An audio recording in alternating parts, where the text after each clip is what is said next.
Hi అండి, welcome to స్వర్గ stories. ఈరోజు నా వినాయక చవితి ఎలా చేసుకున్నానో ఏంటని మీతో షేర్ చేసుకోవాలనిపించి ఇలా వీడియోని షేర్ చేసుకుంటున్నాను.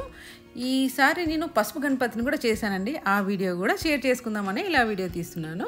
మనకి గోధుమ పిండి పసుపు కలిపి ఒక ముద్దలా చేసుకొని ఇలా గణపతి చేయడం అయితే స్టార్ట్ చేశాను కానీ ఎలా వస్తుందో ఏంటో అని కొంచెం టెన్షన్ అయితే నాకు అలానే ఉంది.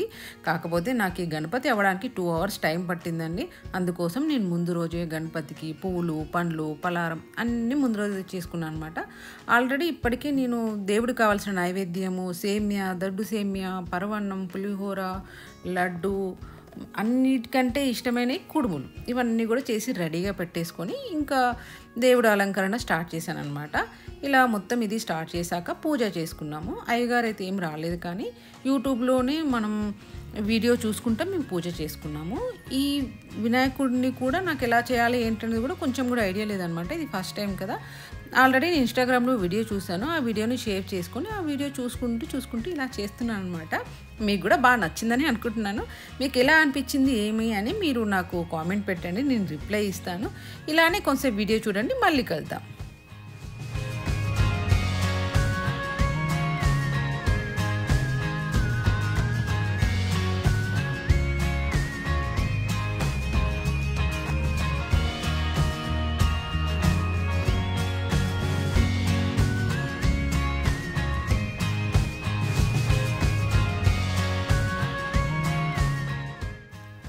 పసుపు గణపతి అలంకరణ అయితే అయిపోయిందండి. ఇప్పుడు మనం పుష్పాలంకరణ, మనం తీసుకొచ్చిన పండ్లు కానీ, పువ్వులు కానీ, ఆకులు కానీ అన్నీ అలంకరించుకుందామని చెప్పేసి ఇలా ఇంకా కంటిన్యూస్గా స్టార్ట్ చేస్తూనే ఉన్నాను. అక్కడ గ్యాప్ ఇచ్చాను కాబట్టి ఇక్కడ మళ్ళీ స్టార్ట్ అవుతున్నాను.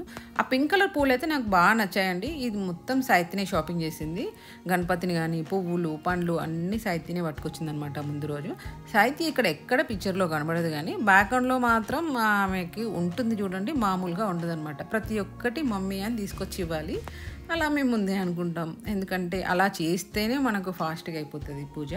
లాస్ట్ ఎండింగ్లో మాత్రం సాయిత్యని కూడా పూజ చేస్తా అంటే ఎండింగ్ మాత్రం సాయిత్యని పూజ చేసింది అనమాట. హారతి ఇవ్వడం అవన్నీ ఈ అలంకరణ చేయడం అయితే నాకు బాగా నచ్చిందండి. అక్కడంటే మట్టి గణపతి, దాని ముందు మనకి పసుపు గణపతి, వెనకాల పింక్ కలర్ ఫ్లవర్స్, దాని వెనకాల కూడా మనకు ప్రభావాలు అలా రావడం, మొత్తం లీవ్స్ తోటి డెకరేషన్ చేయడం, అలా అయితే అసలు ఎంత క్యూట్గా అనిపించిందంటే ఒక గర్భగుడిలో ఉంటే ఎలా అనిపించిందో అలాంటి ఫీలింగ్ అయితే నాకైతే వచ్చిందనమాట. చాలామంది వచ్చిన వాళ్ళు కూడా, మా అక్కే వాళ్ళు, మా ఫ్రెండ్స్ అందరూ వచ్చారు, వాళ్ళు కూడా అదే అన్నారు, ఎంత బాగుంది, ఒక గర్భగుడిలో చూసిన ఫీలింగ్ వచ్చింది నాకు అన్నారు. ఇంకోటి తెలుసా అండి మీకు, ఆ పసుపు గణపతికి నేను సైడ్కి ఒక దిండులా చేశాను అనమాట. నెక్స్ట్ డే లేసి చూసేవారికి స్వామివారు ఇలా ఒరిగి ఉన్నారు.